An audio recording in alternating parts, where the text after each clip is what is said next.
Hi hello నమస్తే మా YouTube family ఎట్లున్నారు అందరూ మంచిగున్నారా నేను కూడా మంచిగున్నా welcome back to my channel Vedant Telugu traveller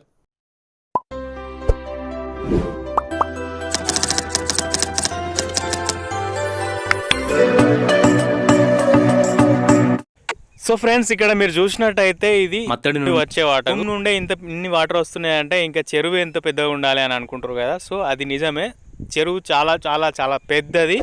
ఇది మా ఏరియాలోనే పెద్ద చెరువు అన్నట్టు. సో మీరు చూసినట్టయితే ఇదే ఆ చెరువు, ఇది నిమ్మపల్లి విలేజ్లో ఉంటుంది అన్నట్టు. అతిపెద్ద చెరువు మా చుట్టుపక్కల ఏరియాలలోనే మా మండలంలోనే అతిపెద్ద చెరువు అన్నట్టు. ఇది నిమ్మపల్లి చెరువు అంటాం దీన్ని. ఇది ఎంత మోతాదులో నిండిందంటే ఈ భారీ వర్షాలకు మామూలుగా కాదు అసలు. మీరు చూసినట్టయితే ఇక్కడ వైట్ వాటర్ ఉన్నాయి, అక్కడ ఇప్పుడిప్పుడు కొత్త వాటర్ కలుస్తున్నాయి చూడండి. ఆ కలయిక కూడా కనిపిస్తుంది అక్కడ. సో బ్యూటిఫుల్ ఉందండి, చాలా చాలా బ్యూటిఫుల్గా ఉంది. సో ఇది ఏంటంటే అక్కడ నుంచి వచ్చే వాటర్ అన్నట్టు. ఎంత పెద్ద మోతాదులో వస్తున్నాయంటే దీని కింద ఒక బ్రిడ్జి ఉంటుంది, ఆ బ్రిడ్జి మీదికి వెళ్ళి వచ్చేంత పొజిషన్లో వస్తుంది అన్నట్టు. సో లాంగ్ ఎత్తు ఉంటుంది అది, అయినా కానీ బ్రిడ్జి కిందికి వెళ్ళిపోయినాయి, ఇంకా కొంచెం అయితే మీదికి వెళ్ళిపోతాయి. నేను వచ్చిన తర్వాత తెలిసిన ముచ్చట ఏంటంటే అది కంప్లీట్గా తెగిపోయిందంట, బ్రిడ్జి పక్క నుండి కంప్లీట్గా తెగిపోయిందంట. సో అట్లా అన్నట్టు. ఎంత పెద్ద మోతాదు అంటే ఐ థింక్ నేను ఇప్పటి వరకు చూడలేదు, ఇదే ఫస్ట్ టైము. ఇదివరకు ఒకసారి వచ్చిందంట పోయిన సంవత్సరం. చాలా రోజుల తర్వాత మళ్ళీ అతి భారీ వర్షాలంటే ఇప్పుడే చూస్తురా ఎంత మోత వస్తుందంటే అక్కడి నుంచి వెళ్ళి ఆ వాటర్ సౌండ్ మీరు అర్థం చేసుకోవచ్చు. అలుగు నుండి వాటర్ ఇంత భారీ ఎత్తున వస్తున్నాయంటే వర్షాలు ఏ విధంగా పడ్డాయి అనేది కూడా మీరు అర్థం చేసుకోవచ్చు. చెరువు ఇంకా ఏ విధంగా నిండిందో మీరు చూశారు. సో అదన్నమాట సంగతి. సో ఈ వాటర్ ఎక్కడికి పోతాయి అంటే మన వేములవాడ చెరువు, వేములవాడ వాగులో కలుస్తాయి అన్నట్టు. వేములవాడ వాగు నుండి మానేరు డ్యామ్ డైరెక్ట్ అన్నట్టు. సో అట్లా అన్నట్టు ఇక్కడ నుంచి వాటర్ అటు వెళ్ళిపోతాయి. భారీ ఎత్తున అంటే భారీ ఎత్తున పోతాయి అన్నట్టు. అమ్మాయి ఇదివరకు ఎప్పుడన్నా ఇట్లా వచ్చిందా? ఇదే ఫస్ట్ టైం? దీనికన్నా ఎక్కువ వచ్చిందా? పోరాదా ఏంది పోరాదా అనే షాక్ అయినా కదా, అది నిజమే. ఎందుకు షాక్ అయినా అంటే నేను ఇక్కడ బ్రిడ్జ్ నుంచి నేను అవతలకి దాటితేనే మా విలేజ్కి పోవాలన్నట్టు. సో ఇక్కడ ట్విస్ట్ ఏంటంటే ఇప్పుడు ఆ భారీ ఎత్తున వస్తుంది, ఒక పక్క తెగిపోయేటట్టున్నది, ఆ లోపుని అటు దాటాలి. కానీ అసలు ఎంత భయం అయిందంటే మామూలు భయం కాదు, మొత్తం మీద కొట్టేసిన.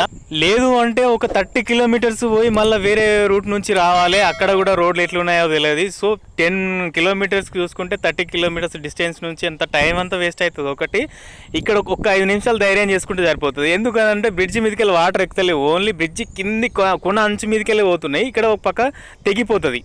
ఎట్లయితే గట్లయింది, నిజంగా చెప్తున్నా. దాటినప్పుడు ఫీలింగ్ అయితే అది జీవితంలో మర్చిపోలేను. ఎందుకంటే లైఫ్లో ఫస్ట్ టైం ఆ సంఘటన మామూలు కాదు, గూస్ బంప్స్ వచ్చినాయి. అసలు గాల్లోనే ఇట్లా కొట్టినా అంటే మామూలు కొట్టలేదు. ఫ్రెండ్స్ నా సజెషన్ ఏంటంటే వాటర్ ఫ్లోయింగ్ ఉన్నప్పుడు మాత్రం మీరు ఎట్లాంటి ప్రయోగాలు చేయొద్దు. అక్కడ వాటర్ ఫ్లోయింగ్ లేదు కాబట్టి నార్మల్గా బ్రిడ్జి కిందికి వెళ్ళి పోతున్నాయి, ఒక పక్క ఇక్కడ బ్రిడ్జి పక్కకి తెగిపోతుంది. ఇక నాకు తొవ్వు ఉండదనే ఉద్దేశం కొద్దీ నేను పోయినా కానీ వాటర్ ఫ్లోయింగ్ ఉన్నప్పుడు అయితే మీరు ఎట్లాంటి ధైర్యం చేయొద్దు. ఎందుకంటే ఎన్నెన్నో సంఘటనలు చూస్తున్నాం మనం సోషల్ మీడియాలో. సో అట్లాంటి ప్రయోగాలు అయితే చేయొద్దు, మనకు వీలు ఉంటేనే ఆ పని చేయాలి. సో ఓకేనా ఫ్రెండ్స్, అట్లాంటి ఎక్స్పీరియన్స్ నేను ఫేస్ చేసిన. సో ఇక ఇదన్నట్టు సంగతి. మొత్తం మీద ఇటు సైడ్ వచ్చేసిన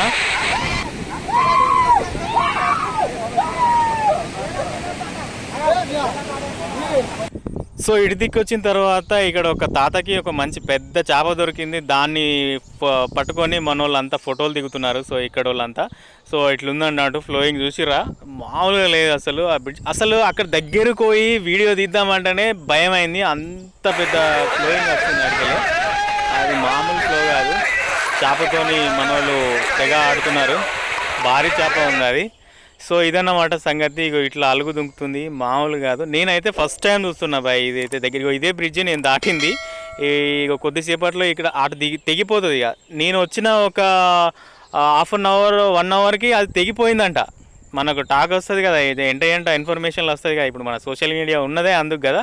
ఇప్పుడు కంప్లీట్గా రాకపోకలు బంద్, 2 సైడ్స్ తెగినాయి కాబట్టి కంప్లీట్ కథం. ఇక ఎప్పుడంటే ఈ వర్షాలు కంప్లీట్గా తగ్గినాయి తర్వాత మొరం పోయించి మళ్ళీ రోడ్ సెట్ చేస్తేనే బస్సులు కానీ వెహికల్స్ కానీ మనుషులు కానీ నడిచేది. సో ఎట్లాంటి రాకపోకలు ఉన్నాయన్నట్టు ఈ 2 ఊర్లకు మధ్యలో ఇది ఈ విషయం. సో ఫ్రెండ్స్ ఇగో చూస్తారు కదా ఇంత భారీ ఎత్తున అయితే నేను లైఫ్లో ఫస్ట్ టైం చూస్తున్నాను. సో ఫ్రెండ్స్ ఇగో ఇది ఈ వీడియో మీకు నచ్చిందనే అనుకుంటున్నాను. ఈ వీడియో కనుక మీకు నచ్చినట్లయితే please do like, share and subscribe. నేను వచ్చేసరికి జనాలందరినీ చూసి అసలు అయిపోయింది, ఇంకా అది తెగిపోయింది, ఇక నా పని ఇంతే, మళ్ళీ నేను ఎక్కడి నుంచి వెళ్ళాలబ్బా అని ఆలోచించుకుంటూ ఉండుండే అన్నట్టు. సో ఫైనల్గా దగ్గరికి వచ్చిన తర్వాత ఇంత తెగుకుంటూ వస్తుంది. ఎందుకంటే పోయిన సంవత్సరం కూడా తెగింది, ఈ సంవత్సరం కూడా జనాలను చూసి అంతే అయింది అనుకున్నా. కానీ దగ్గరికి వచ్చే వరకు బైకులు పోవచ్చు, పెద్ద వెహికల్స్ పోరాదు, అట్లుండే అన్నట్టు. సో మొత్తం మీద వచ్చేసిన. సో ఇది వీడియో.